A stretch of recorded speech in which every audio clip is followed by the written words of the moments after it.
एक ऐसी अद्भुत कहानी है जो मैं आज आपको ध्यानपूर्वक सुनाऊंगा और इसे सुनने के बाद आप ज्यादा सोचना, डरना और चिंता सब छोड़ देंगे और आपका मन खुशियों से और प्रसन्नता से भर जाएगा। तो चलिए आज की कहानी की शुरुआत करते हैं। दोस्तों, एक समय की बात है, किसी नगरी में एक युवक रहा करता था। वो युवक अत्यंत दुखी था। वो बहुत निराश था। उसे यह समझ नहीं आ रहा था कि आखिर इस दुनिया में हर व्यक्ति अपने मतलब के लिए ही क्यों जीता है। उसे हर जगह हर कोई केवल स्वार्थी नजर आता था।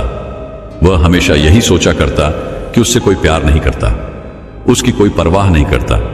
सब उससे मतलब के लिए अपने संबंध रखते हैं। मतलब खत्म हो जाते ही सब उसे अपने आप से दूर कर देते हैं। दोस्तों, हमारे जीवन में भी कुछ ऐसा ही होता है। हम भी हमेशा किसी न किसी का साथ ढूंढते ही रहते हैं और जब हमें किसी का साथ नहीं मिल पाता तो हम अपने आप को अकेला महसूस करते हैं, कमजोर महसूस करते हैं। हमें लगता है कि इस दुनिया में हमारे जैसे कोई है ही नहीं। हमें कोई प्यार नहीं करता, हमारी कोई परवाह नहीं करता। लेकिन हम यह भूल जाते हैं कि अंत में तो हर किसी को अकेले ही जाना है। वह व्यक्ति अपने इस अकेलेपन से बहुत परेशान हो चुका था, जिस कारण एक दिन उसने अपना घर छोड़ दिया और एक रास्ते पर निकल पड़ा। उसके मन में कई सारे विचार थे। उन विचारों में मग्न होकर वह उस रास्ते पर आगे की ओर बढ़ता ही जा रहा था। तभी उसे रास्ते में एक आश्रम दिखाई पड़ा। वह उस आश्रम की ओर आगे बढ़ा।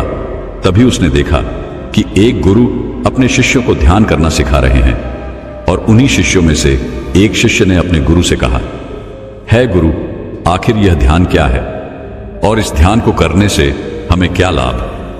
तभी वह गुरु अपने उस शिष्य के इस सवाल का जवाब देते हुए कहते हैं, पुत्र, ध्यान ही सच है और ध्यान हमें अकेला कर देता है।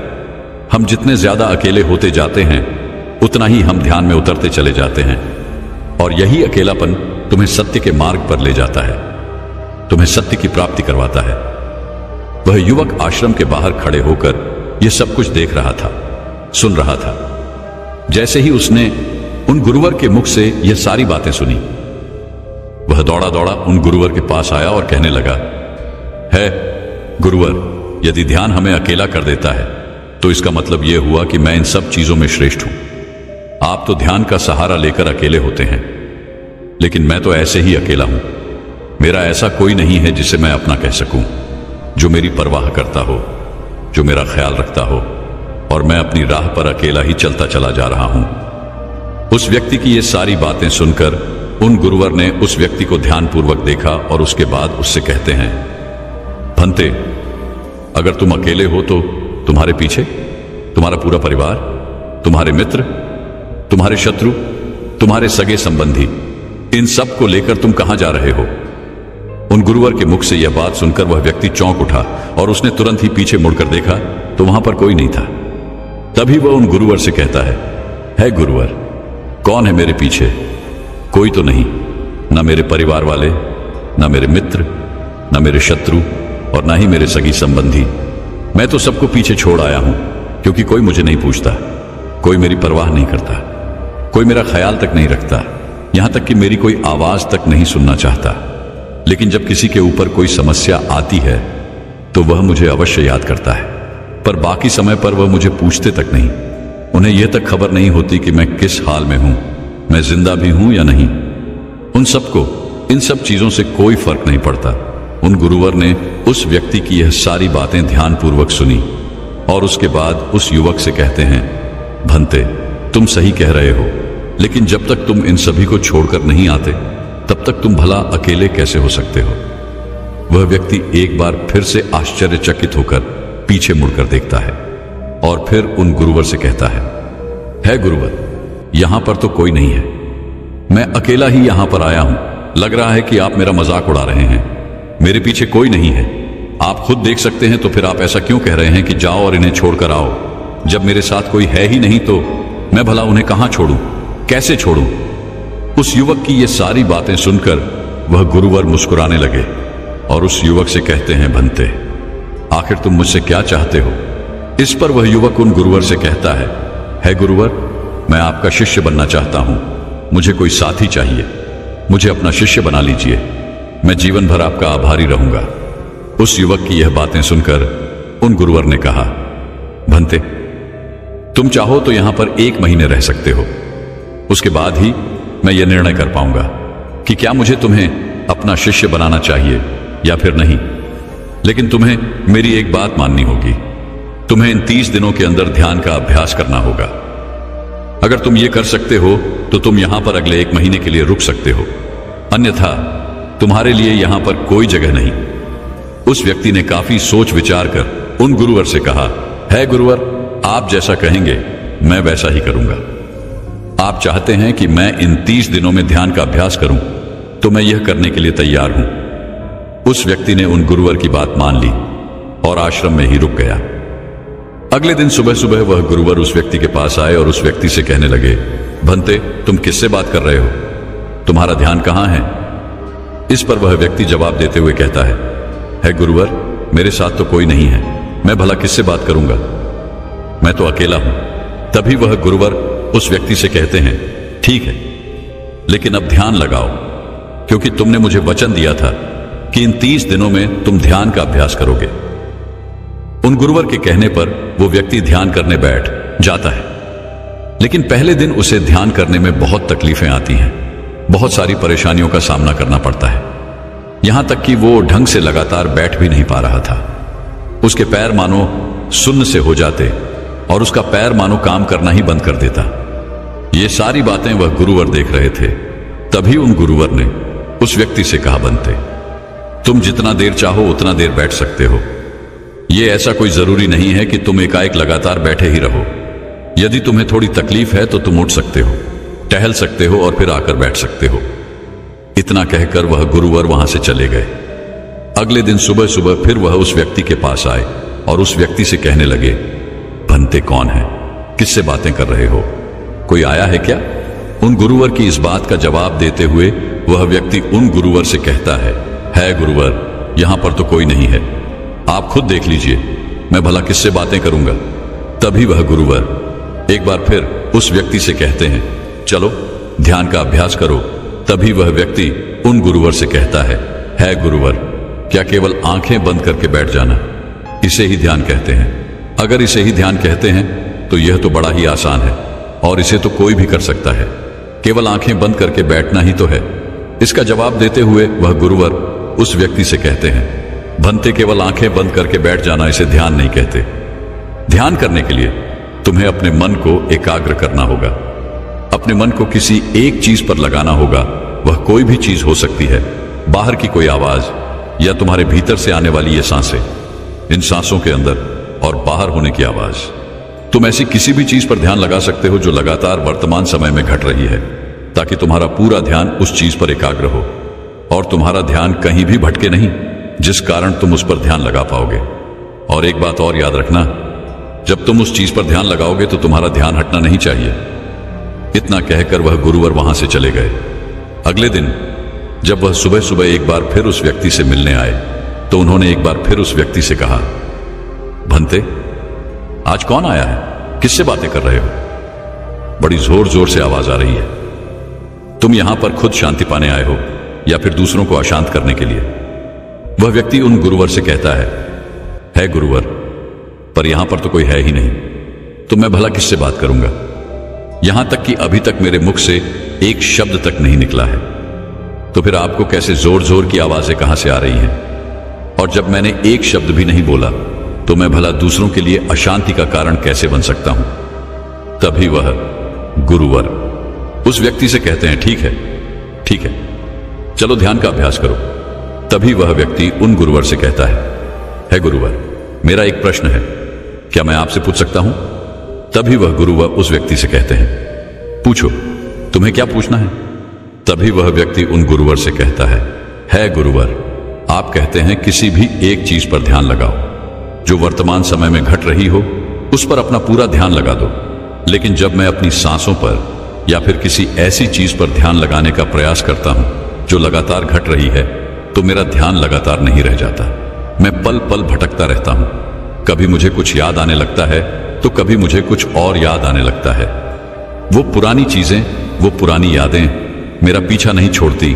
आपके कल यहां से चले जाने के बाद मैंने ध्यान करने के लिए बहुत प्रयास किया, लेकिन वह पुरानी यादें बार बार मुझे याद आ रही थी, जिस कारण मैं एक चीज पर ध्यान लगा ही नहीं सका। तो अब मुझे क्या करना चाहिए? उस व्यक्ति की यह सारी बातें सुनकर वह गुरु मुस्कुराने लगे और वहां से चले गए।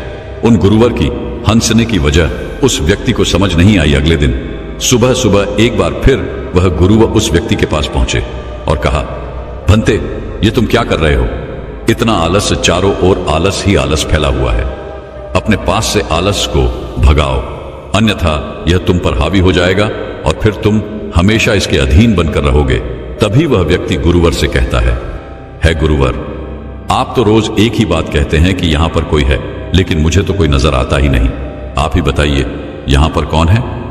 तभी वह गुरु वह उस व्यक्ति से कहते हैं, ठीक है, चलो अभ्यास के लिए चलते हैं। तभी वह व्यक्ति उन गुरुवर से कहता है गुरुवर, मेरा एक प्रश्न है, आपकी आज्ञा हो तो मैं आपसे पूछना चाहता हूं।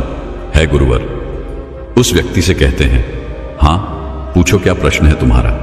तभी वह व्यक्ति उन गुरुवर से कहता है गुरुवर, आपकी कृपा से अब मैं पहले से बेहतर तरीके से ध्यान कर पा रहा हूं, लेकिन अभी भी मुझे एक समस्या आ रही है, और वह यह है कि जब भी मैं अपनी सांसों पर ध्यान देता हूं तो मेरा मन एकाग्र तो होता है और मैं पहले से ज्यादा और अच्छी तरह से ध्यान भी लगा पाता हूं, लेकिन ध्यान लगाते लगाते मुझे नींद आने लगती है और मैं सो जाता हूं। फिर उसके बाद मुझसे ध्यान नहीं हो पाता। उसके बाद केवल बस मुझे नींद ही नींद आती रहती है और मैं ध्यान की तरफ फिर अपने आप को मोड़ नहीं पाता। उस व्यक्ति की यह बात सुनकर वह गुरुवर उस व्यक्ति से कहते हैं, यह तो अच्छी बात है। इतना कहकर वह वहां से चले जाते हैं। 5वें दिन जब सुबह सुबह वह गुरुवर उस व्यक्ति के पास पहुंचते हैं तो वे कहते हैं, भंते, तुमने इतने लोगों को क्यों बुला रखा है? इतने सारे लोग तुम्हें ध्यान नहीं करने देंगे। तुमने इतने सारे लोगों को क्यों बुलाया है? इन्हें यहां से जल्दी भेजो। मुझे यह बिल्कुल नहीं पसंद। तुम तो यहां पर अकेले आए थे जैसा कि तुमने कहा, तो फिर इतने सारे लोगों को तुमने आज क्यों बुला रखा है? इन्हें अभी के अभी वापस छोड़कर आओ। तभी वह व्यक्ति उन गुरुवर के बारे में मन ही मन यह सोचता है कि लगता है गुरुवर पागल हो चुके हैं। जब भी रोज आते हैं तो हमेशा एक ही बात कहते हैं कि यहां पर कोई है, लेकिन मुझे तो कोई नजर ही नहीं आता।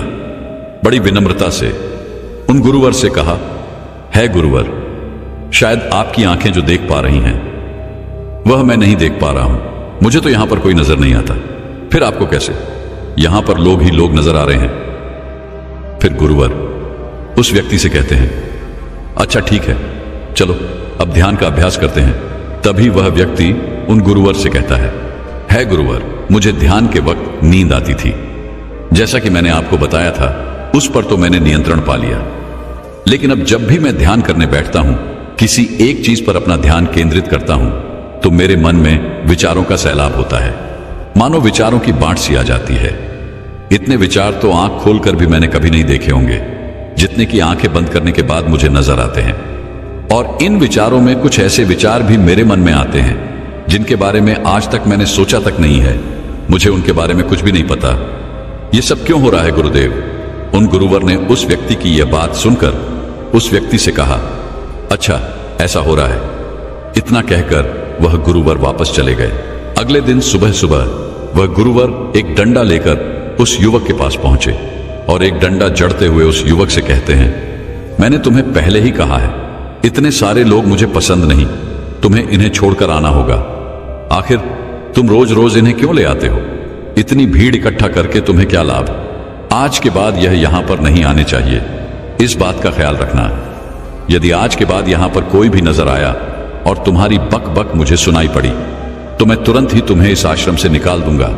तभी वह व्यक्ति बड़ी विनम्रता से उन गुरुवर से कहता है गुरुर, मुझे तो यह समझ नहीं आता कि मुझे कोई नजर ही नहीं आता, लेकिन आप रोज एक ही बात कहते हैं कि यहां पर मैंने भीड़ इकट्ठी कर रखी है। जिन लोगों को भी मैंने लाया है उन्हें मुझे छोड़कर आना होगा, लेकिन मैं आपसे हर रोज एक ही बात कहता हूं कि मुझे कोई नहीं नजर आता, ना ही मुझे कोई यहां पर दिखाई पड़ता है और ना ही मैं अपने मुख से एक शब्द भी निकालता हूं, लेकिन फिर भी आप कहते हैं कि आपको लोगों की आवाजें सुनाई पड़ रही हैं। तभी वह गुरुवर उस व्यक्ति की इस बात का जवाब देते हुए कहते हैं, क्या तुम्हारे मित्र, तुम्हारे परिवार वाले, तुम्हारे सगे संबंधी, तुम्हारे शत्रु, तुम्हारी इच्छाएं, तुम्हारी वासनाएं, ये सब क्या तुमसे मिलने नहीं आते? वह व्यक्ति उन गुरुवर से कहता है, नहीं गुरुदेव, मुझसे कोई मिलने नहीं आता। मैं तो यहां पर अकेला ही आया था और अभी भी मैं अकेला ही हूं, मेरा कोई नहीं। तभी वह गुरु व क्रोधित होकर उस झंडे से उस व्यक्ति पर एक और प्रहार करते हैं और कहते हैं, अभी बैठो, अभी ध्यान लगाओ, और यदि तुम्हारे ध्यान में कोई भी आता है तो मुझे बताओ। वह व्यक्ति उन गुरुवर की बात मान लेता है और तुरंत ही ध्यान करने बैठ जाता है। कुछ देर तक तो वह काफी शांत रहता है, लेकिन कुछ देर बाद ही वह उन गुरुवर से कहता है गुरुदेव, मेरा भाई मुझसे मिलने आया है, साथ में मेरे पिताजी भी हैं। दोनों बहुत दुखी हैं क्योंकि मैं उन्हें छोड़कर यहां जो चला आया हूं, मेरे भाई की तबीयत भी कुछ ठीक नहीं लग रही। वह मुझे बुला रहे हैं। मेरे बड़े भाई की पत्नी अर्थात मेरे भाभी मेरे बड़े भाई के साथ अच्छा व्यवहार नहीं कर रही, और तो और मेरी प्रेमिका भी आई हुई है। वह मुझसे पूछ रही है कि क्या तुम मुझसे शादी करोगे या फिर मैं किसी और से शादी कर लूं। वह भी बहुत दुखी नजर आ रही है। और इतना ही नहीं, मेरे कुछ मित्र भी पीछे खड़े हैं जिनसे मैंने कुछ कर्जे लिए थे। आज वो मुझसे अपना कर्जा मांगने आए हैं, मुझे धोखेबाज कह रहे हैं, मुझे अपशब्द बोल रहे हैं, और वो साथ में मेरे कुछ शत्रुओं को भी लाए हैं। लेकिन मेरे शत्रु मुझे मारना नहीं चाहते। वह तो यह कह रहे हैं कि तू तो पहले से ही मरा हुआ है, तुझे और क्या मारना। इतना कहकर वह व्यक्ति कुछ देर के लिए शांत हो गया, लेकिन उसी के बाद फिर कुछ देर बाद वह एक बार फिर से उन गुरुवर से कहने लगा है, गुरुवर, अब मेरे पास एक बहुत बड़ा घर है, इसे मैंने खरीद लिया है। मैं, मेरे पिता, मेरी माता, मेरा भाई, मेरी भाभी सभी इसमें बहुत मिलजुल के रह रहे हैं। हम बहुत खुश हैं। मैं अब अपने मित्रों से अत्यधिक अमीर हूं। मेरे पास बेशुमार धन दौलत है, और तो और मैंने अपनी प्रेमिका से शादी भी कर ली है और इसका जश्न मना रहे हैं। इतना कहकर वह व्यक्ति एक बार फिर शांत हो गया और फिर कुछ देर बाद और फिर एक बार उन गुरुवर से कहता है गुरुवर, मुझे कोई मारने का प्रयास कर रहा है। लगातार वो मुझ पर प्रहार कर रहा है। मैं उसका चेहरा देखने का प्रयास कर रहा हूं, लेकिन मुझे उसका चेहरा नजर नहीं आ रहा। इतना कहते कहते वह उन गुरुवर से कहता है, गुरुदेव, ये तो आप हैं जो मुझे मार रहे हैं, और यह भी कह रहे हैं कि इतनी भीड़ को लेकर क्यों आए हो और इन्हें लेकर कहां जा रहे हो। मेरे साथ तुम्हें अकेले ही चलना होगा। इतना कहकर वह व्यक्ति ध्यान से उठ गया और उनको रुके चरणों में गिर पड़ा और उनसे कहने लगा, है गुरुदेव, आप सही थे। आप जो हमेशा कहते थे कि इस भीड़ को लेकर मैं कहां जा रहा हूं, आप हमेशा यही कहते थे कि इन सबको छोड़ कर आओ, लेकिन मुझे कोई नजर नहीं आता था। लेकिन आज मैंने उन सबको देख लिया जिन्हें मैं अपने साथ लेकर आया था, जिन्हें मैं अपने साथ लेकर घूम रहा था। हर कोई मेरे साथ ही है, मेरे पास है। लेकिन मैं यह सोच रहा था कि आखिर मैं इतना बेचैन क्यों हूं और मेरी बेचैनी की वजह क्या है। उस व्यक्ति की यह सारी बातें उन गुरुवर ने ध्यानपूर्वक सुनी और उसके बाद वो वहां से चुपचाप उठकर चले गए। उसके बाद से वो गुरुवर उसके पास कभी नहीं आए। लेकिन वह व्यक्ति हर रोज ध्यान का अभ्यास कर रहा था और पूरे 1 महीने बाद जब वह उन गुरुवर के पास पहुंचा तो उन गुरुवर से कहने लगा है, गुरुवर, जैसा कि आप कहते थे कि मैं हमेशा अपनी भीड़ को अपने साथ लेकर घूमता हूं, तो आज मैंने उस भीड़ को विदा कर दिया है और अब मैं बिल्कुल अकेला हूं। मेरे साथ कोई नहीं, मेरे साथ आप भी नहीं हैं, यहां तक कि मैं खुद अपने साथ नहीं हूं। मैं एक परम शांति महसूस कर रहा हूं। अब मुझे ऐसा प्रतीत होता है कि अब मेरे जीवन में कोई समस्या नहीं है, कोई समाधान नहीं है। मैं बहुत हल्का महसूस कर रहा हूं, मैं बहुत अच्छा महसूस कर रहा हूं, और इस शांति में जो आनंद है इसका क्या कहना। तभी वह गुरुवर उस व्यक्ति से कहते हैं, भंते, अगर तुम चाहो तो इस अकेलेपन को लेकर तुम अपनी दुनिया में वापस जा सकते हो। अव्याधि, तुम उस संसार में वापस भी लौट जाओ। भले ही लोग तुम्हारे आसपास क्यों न रहे, भले ही पूरी भीड़ तुम्हारे साथ क्यों न रहे, लेकिन फिर भी तुम अकेले ही रहोगे। फिर चाहे वह तुम्हारे रिश्तेदार हो, सगे संबंधी हो, परिवार वाले हो, तुम्हारे मित्र, तुम्हारे शत्रु, तुम्हारी भावनाएं या फिर तुम्हारी प्रेमिका, इन सब के साथ रहकर भी तुम पूर्ण रूप से अकेले ही रहोगे। और इतना ही नहीं, तुम्हारे जीवन में जब भी कोई बुरी परिस्थितियां आएंगी तब भी तुम बिल्कुल अकेले और शांत रहोगे, और तुम हर परिस्थितियों का समाधान निकालने में भी अब पूरी तरह सक्षम हो चुके हो। और यदि अब तुम चाहो तो मैं तुम्हें अपना शिष्य बना सकता हूं, क्योंकि हो सकता है तुम्हें यह लग रहा हो कि यह 30 दिन तो पूरे खत्म हो चुके, लेकिन ध्यान का मार्ग अभी शुरू हुआ है। और याद रहे कि अभी तो बहुत कुछ सीखना है, जानना है, लेकिन कुछ रखना नहीं है। यह मार्ग अभी शुरू हो रहा है और यह मार्ग अति लंबा है। और इस मार्ग की शुरुआत शांति से ही होती है।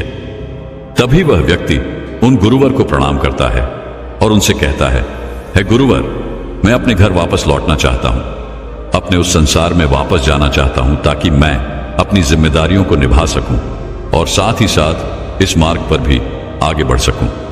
यदि आपकी आज्ञा हो। इतना कहकर वह व्यक्ति शांत हो गया। तभी वह गुरु मुस्कुराने लगे और उस व्यक्ति से कहते हैं, भंते मन शांत हो तो सब हो सकता है।